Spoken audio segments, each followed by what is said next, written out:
Ito ang unang dokumentaryong aking nilikha.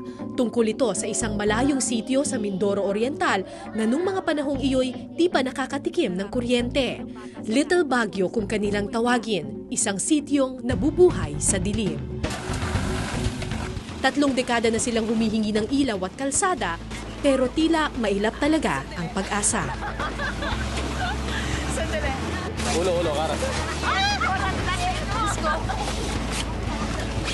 Bamboo alert. Aray! Makalipas ang 7 taon, tinahak kong muli ang daan patungong Little Baguio. Halos wala pa rin itong pinagbago. Ang matagtag na dump truck, ang malalaking bato, mga ilog na dapat tawirin. This had been a Carabao's trail. Now, it's a man's trail. At mga kalsadang pangkalabaw pa rin. Eh, ba't hindi pa rin kayo nawawala ng... Pag-asa? Oo. Hindi pa. Hindi pa kami. Habang may buhay. Matatag ho kaming taga rito. Matatag. Napakatatag. Nang una akong pumunta sa Little Baguio noong 2002, marami akong nakasalubong ng mga estudyante. Makalipas ang 7 taon, Kumusta ka na? Ayos lang po. ito na si Raquel ngayon. Grabe, ganito ka lang dati, oh. Matapos ipalabas noon ang gamu-gamu sa dilim, agad na umaksyon ng Department of Energy at binigyan ng solar panels ang Little Baguio. Malakas ang loob kong may ilaw akong aabutan. Pero, di ba naglagay dito ng solar? Opo. Kompleto pa ito nung akit namin ni Narits mo Ano na. nangyari? Saan napunta yung mga solar? Yung, di ba may panel yun, tas may mga bati-baterya na saan na? Kasi unang nawala yung dalawa, ngayon natanggal. Bakit nawala? Ninakaw? Siguro po. 3 taon lang daw nagtagal ang mga solar panels. Nang madiskarga ito, di na ito pinaayos ng lokal na pamahalaan, pinabayaan na lang. Dito kayo gumraduate. Tapos maraming tao dito. So natikman nyo naman yung kuryente? Opo. Pero hindi po tumagal. Tapos, Doon ko naisip, hindi lang ilaw ang solusyon sa mga problema ng bayang ito. May ilaw man o wala, kung malayo ka sa gobyerno, magmimistula ka pa rin gamu-gamo. At iyon nga ang natuklasan ko sa mga karatig sityo ng Little Baguio. 4 na oras ang biyahe paakyat ng sityo Jiangdang. Dito, hindi lang kuryente ang kulang, kundi pati doktor at gamot. Anong itsura nung tao dito? Ay, payat na talaga. Payat na? Hindi kumakain? Kumakain din. Oo, pero Ito na siya eh. dito. Saan po? Anong pangalan niya? Lowin. Lowen. Tayo. Lowen. 12 anyos lang si Lowen nang magkaroon siya ng tuberculosis. Sinubukan daw siyang ipagamot pero nang maubusan ng pera, di na naipagpatuloy ang kanyang medikasyon dahil malayo sila sa doktor kung ano-ano na ang kanilang pinapainom. Ito. Hindi ito pang tuberculosis. Food supplement lang to eh. Wala siyang... Yung pang tuberculosis? Ano po ito? Eh, kape po ito, kuya.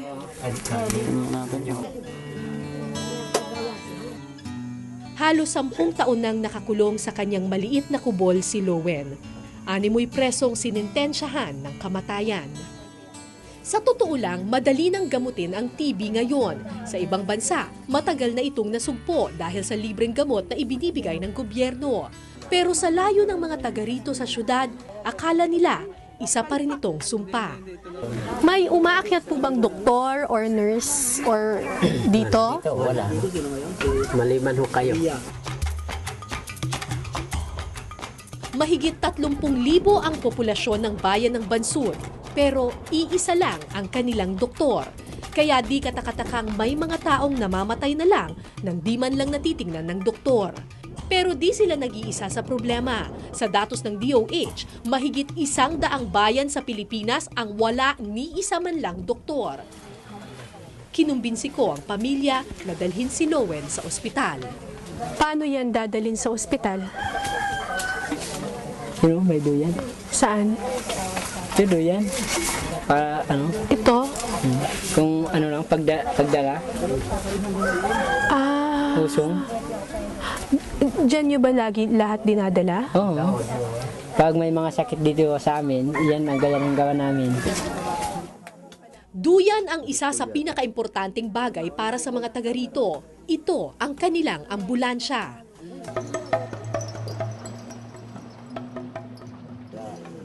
Pagsapit ng dilim, kumain na ng hapunan si Lowen. Kanin, gulay, at nilagang daga. Yan ang karni namin. Kasi nakain na saging. Yun ang bawi namin sa daga. Nakain na saging, kami naman nakain sa kanya. Habang kami, naghanda na sa pagtulog. Alas 8 pa lang ng gabi pero naghahanda na kaming matulog. Maaga kasi kami kailangan gumising bukas dahil ibababa namin papunta sa health center itong si Lowen. Ang problema, medyo bumabagyo ata ngayon dito sa bundok. Medyo malakas ang ulan. Hindi ko alam kung ano magiging epekto nito sa lakad namin bukas.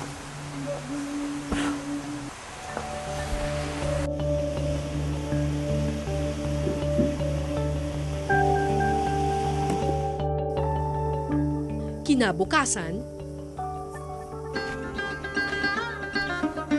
Lowen! Oh, ready na? Ready na? Ready ka na?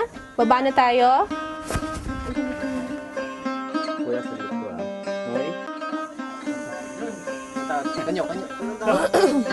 Okay.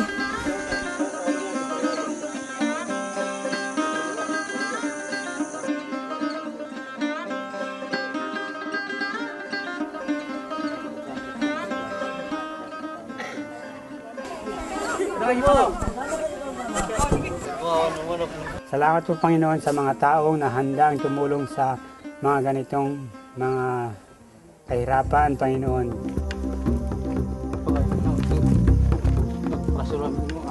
pagod man ang balikat, di ito ininda ng mga kasamahan ni Lowen. Ang mahalaga, maibaba ang kasama. 4 na oras po ang lakad. Oo, pag mahina ang lakad. Pero pag mabilis, mga 3 oras. Pero matagal pa rin yun kung emergency. ay talagang walang magawa na kami ito. Dahil ang Umaabot ba or may namamatay sa... yung iba hanggang sa kalagitnaan ng daan na lang, patay na. Nako, putik. Kaya delikado man ang daan, tuloy kami sa paglakad.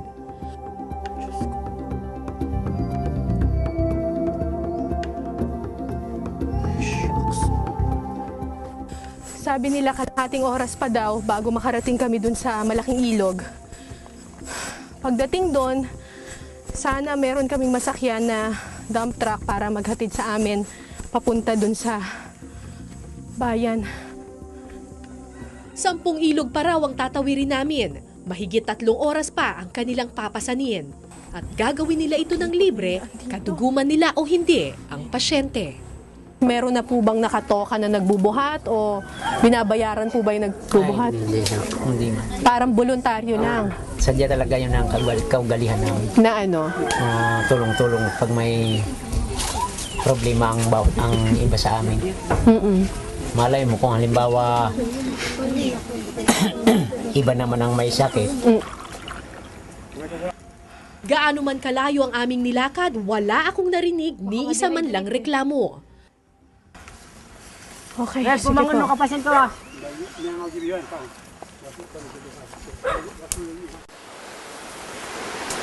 Kuya, saan po ang daan? Paakyat? Paano yan? Uy, Diyos ko po. Ah! Ay! Sus Maria! Kaya to. Ay!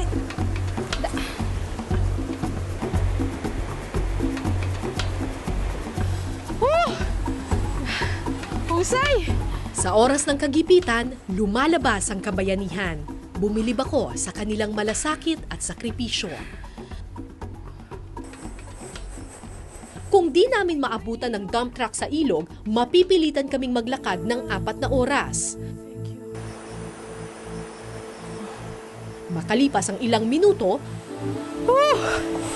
Salamat po. Okay ko. Hoy, may dump truck. Swerte. Ay, salamat po.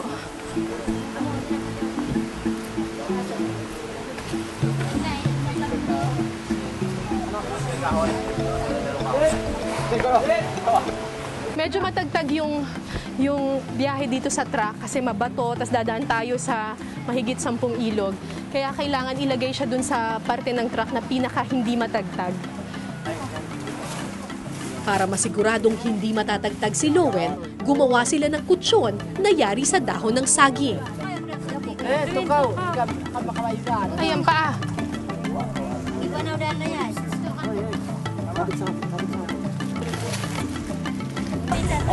Liwilma, dito ka. Nang umandar ang truck, pinalibutan nila si Lowen para salagin ang tagtag ng sasakyan. Di man nila kaano-ano ang binata, niyakap at inakay siya na parang anak ng komunidad. Kaya po ninyo kahit wala sandaan.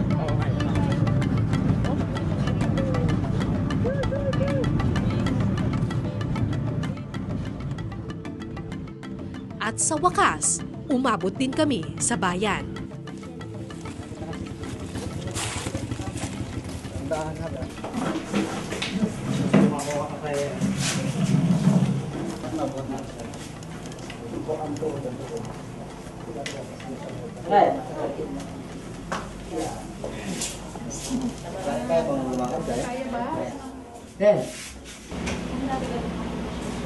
Hi, good morning po. Ako si Carla. Good morning po. Oo. Paano po ba? Anong dapat gawin? Wala kasi ininom na gamot eh. Kumpleto ang health center sa Rifampicin, ang gamot para sa TB. 6 na buwan lang, gagaling na ang pasyente. Pero walang saysay ang gamot kung hindi ito tuloy-tuloy na iinumin. May pag-asa pa yan na gumaling. Meron pa yung pag-asa. Basta nakakain nga lang po ng maayos. At saka regular yung gamot. Regular po yun. Okay, kaya na ha? Binigyan si Lowen ng gamot para sa loob ng 1 buwan, sa kondisyong ibababa siya buwan-buwan para sa check-up. April 15, babalik ha? April, malipas pwedeng ko. 15, babalik kay Dr. Sales. Okay? So, April 14, tatawagan ka namin. Sabihin namin, bababa mo bukas. Salamat sa mga ambulansyang depaa na numbalik kay Lowen ang pag-asa.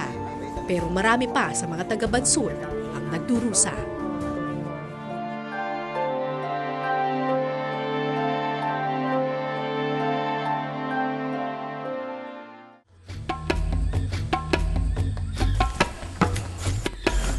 Sumunod na araw, inakyat namin ang bundok ng Villa Pag-asa. Magandang pakinggan, pero hanggang pangalan lang ang pag-asa sa lugar na ito.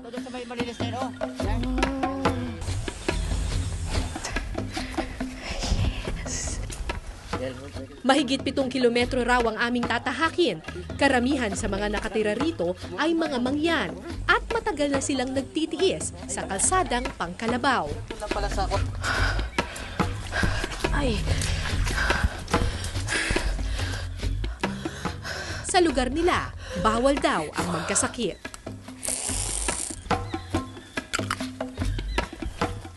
pag may aksidente po dito sa bundok, paano pong ginagawa ninyo? Ay, testing namin yung mga alam namin sa yung mga pantapan, yung tulad yung Kayo muna ang naglulunas. testing namin kung hindi kaya, ay di talaga bababayin. So kapag binababa ninyo po, malubha na yon. So, medyo malubhan dahil kung minsan ay nasugatan na Tanghali na nang marating namin ang sitio Apnagan.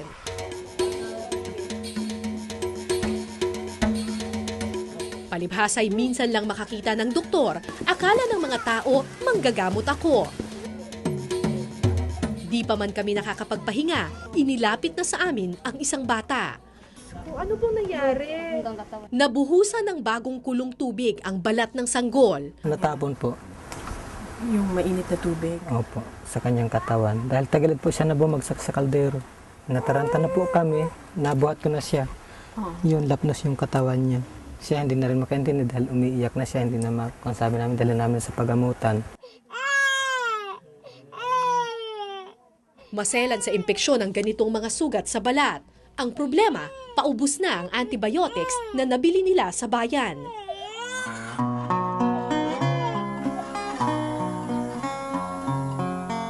Walang tindahan ng gamot sa bundok. Wala ring health center at ambulansya. Si Aling Sumay, isang barangay health worker, ang parang doktor nila. Ang problema, nag-iisa lang siya. Ay, ilang bundok po ang tinatawid ninyo araw-araw para mabisita sila lahat? Mga 5 bundok papunta doon. 5 bundok? Paano niyo po ginagawa yun, Nay? Nagtityaga para matupad laang ang tungkulin ko sa aking gawain. Kaya naman ang resulta, Ito na ba yung baby? Ito na po. 1 taon na to? Wala po. 11 buwan po. hindi ako makapaniwalang mag-iisang taong gulang na si John Lloyd. Sa liit niya, para siyang 2 buwang sanggol. Diyos ko, malnourished na to. Marasmus. Ang tawag nila dito, marasmus. Ang marasmus ay isang kondisyon kung saan salat na salat sa protina ang katawan, butot balat. Nasaan po yung asawa ninyo? Patay na po. Patay na po. 2 buwan po sa kanyang pagkasilang nito ay namatay na rin. Ay, ba't ganito yung pusod? Ba't lumabas na?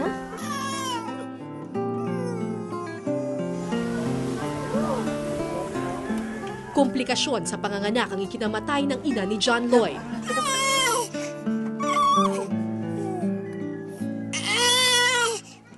Ni minsan, di nakatikim ng gatas ng ina ang bata.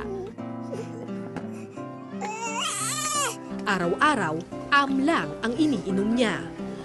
Sinisipon si John Lloyd, halata ring may bulate ang kanyang tiyan.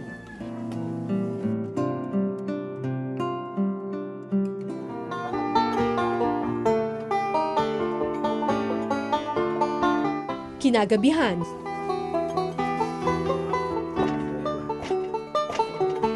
sabay-sabay silang naghapunan.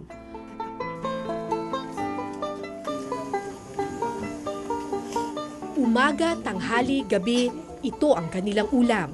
Saging na madalas hilaw pa.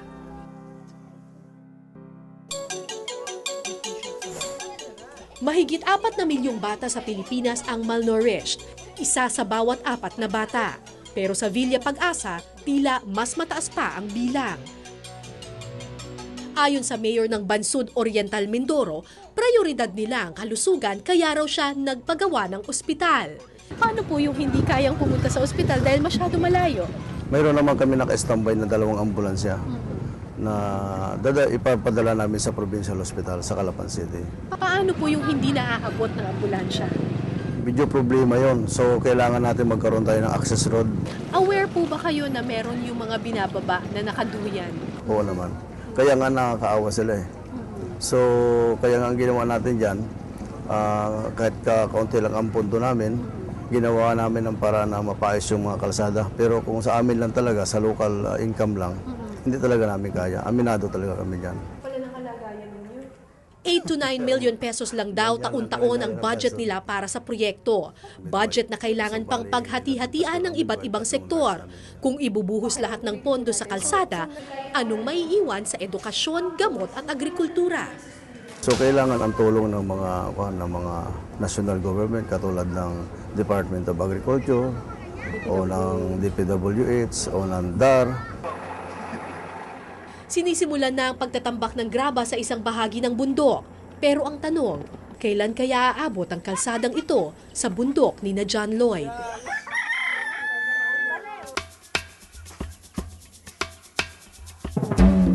Kinabukasan, ibinaba namin ang 2 sanggol. Ang 13 anyos na si Myra ang tumayong ina sa kapatid niyang si John Lloyd. Nagbabadya na ang langit pero nagpatuloy kami sa paglalakad. Ang lakas ng ulan. Ang gagawin natin? Pasok tayo kaya muna. Doon sa bahay. Teka. Pwede po makisilong? Pasok tayo doon. Makikisilong muna tayo dito sa kubong to. Hintayin natin tumila ng konti ang ulan. Ang problema nito, siguradong maputik yung dadaanan natin. Talagang madulas yun. So, hindi ko alam kung kakayanin natin lahat. May kasama pa tayong 2 baby. Nang tumila ang ulan, ito ang aming kinaharap.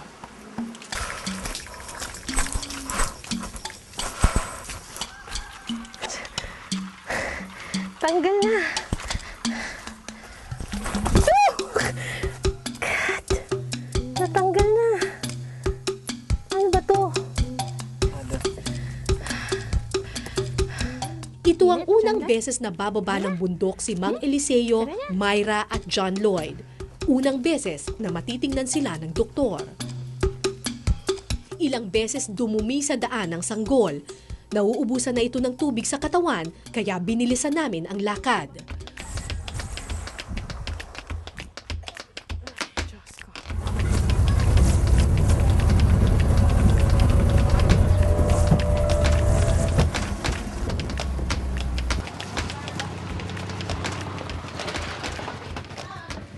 Tuwang-tuwa ako nang marating namin ang health center.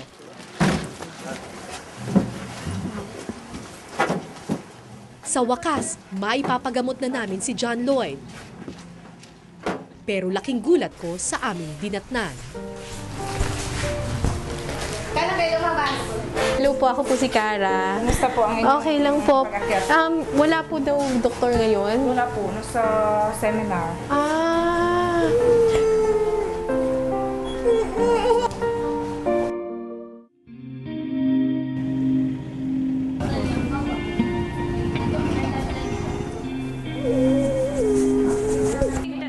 Hindi ako makapaniwala sa aking narinig. Pagkatapos ng 4 na oras na paglalakad sa putikan, wala kaming doktor na aabutan. Minsan po, pag may emergency kami sa gabi, on call pa rin mo siya. Kami talagang mahirap, ano? Ang midwife hindi pwede magreseta, no? Hindi po. Midwife ang asawa ng mayor ng Bansud. Mabuti na lang at may dalang reseta ng antibiotics ang nanay ng batang si Wen Lee. Kaya nabigyan agad sila ng gamot ng munisipyo. Pedya naman yun eh.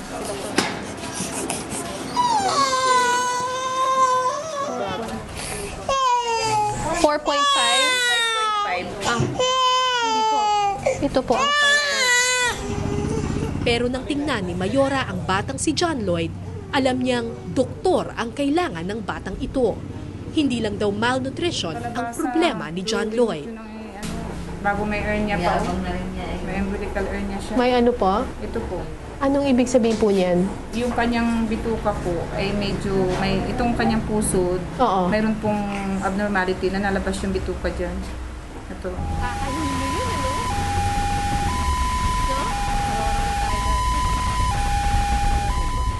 Gamit ang ambulansya ng munisipyo, isinugod namin sa Karating Bayan si John Lloyd. Dito, maswerte kaming may naabutan na doktor. Ay, dali niyo po yung gamot. Mahina yung muscles doon, kaya para nagkaroon siya ng lus-lus sa tiyan. Yung hernia. Isang tingin pa lang ni Doktora Visconde sa sanggol, alam na niyang malaki ang problema ng batang ito. Dahil labis na napabayaan ang kalusugan, nagpatong-patong na ang kanyang sakit. So pwede nagpa-primary complex at saka yung pneumonia. Tapos pagka mano sila sa parasitism lalo't bata.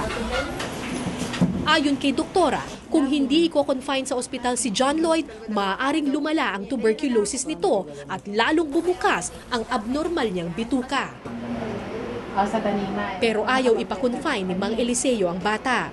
Anumang pilit namin sa kanya, desidido siyang bumalik ng bundok. Wala raw kasi siyang pera at walang magbabantay sa mga anak niya. Sabi ko na, mas marami pang worse na makikita ka dyan na gusto mong tulungan. Pero para kami tanikala, pagbalik nila dito, mas malala kaysa doon sa una mong nakita. So, ang hirap sa part mo na gusto mong gamutin. Yes. Doon talaga ako nadidepress kapag like, tapos ipapaliwanag mo sa kanila lahat ng pwedeng komplikasyon pag ganyan. Ganyan, pagdalis. Ano nangyari? Bakit? Dumumi? Tamo, buo pa yung kanyang dumi. Saging pa rin. Tamo, saging pa rin yan eh. Kung ano yung kinain niya, diba? Bakit ganun? Hindi naaayos yung digestion niya, kaya ilalabas din niya kung ano yung kinakain niya. Kaya walang nutrition na napupunta sa katawan niya. Kasi nilalabas lang niya. Ayan. Takain na po. So most probably, dehydrate pagka ganyan na ano. Natatakot si doktora na kung ipilit iakyat sa bundok si John Lloyd, baka maubusan ito ng tubig at mamatay sa daan. Pero ayaw pa rin ni tatay. Natatakot siya sa gastos sa ospital. Makalipas ang ilang minuto, dumumi ulit ng tubig ang sanggol. Dehydrated na? Bakit po nalamang dehydrated? Kasi hindi agad bumabalik. Hindi bumabalik sa dati.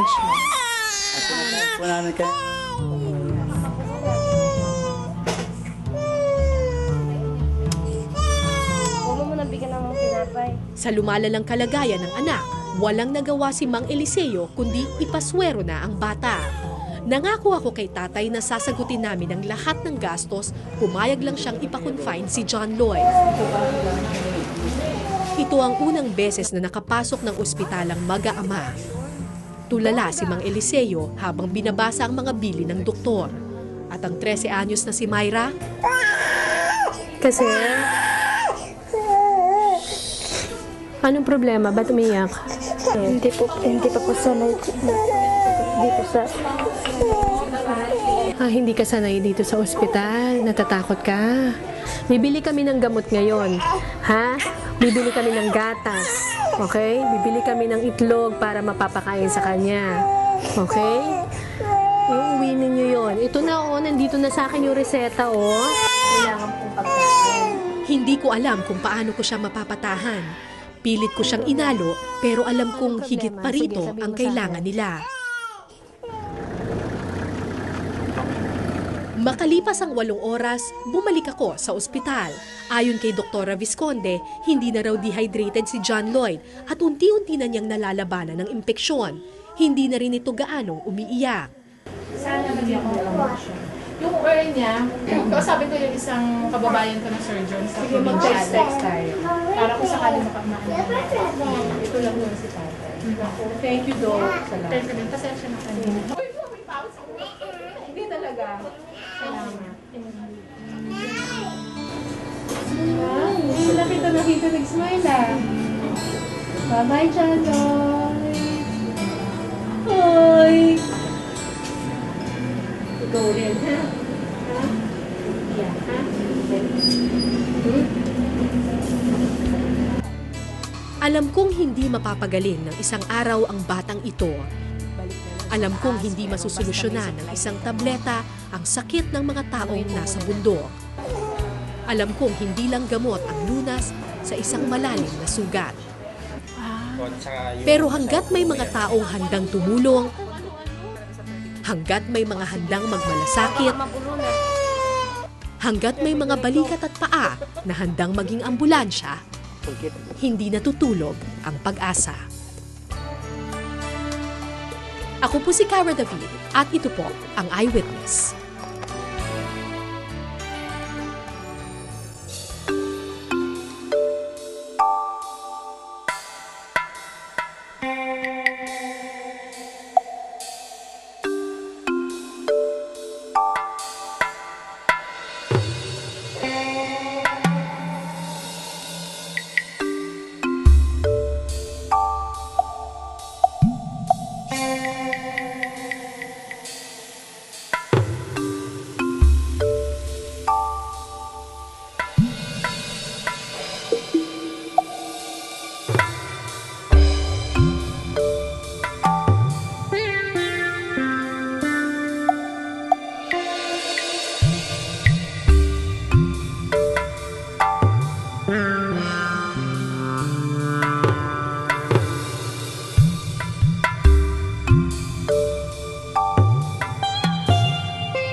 Maraming salamat sa pagtutok ninyo sa Eyewitness mga kapuso. Anong masasabi ninyo sa dokumentaryong ito? I-comment nyo na yan. Tapos mag-subscribe na rin kayo sa GMA Public Affairs YouTube channel.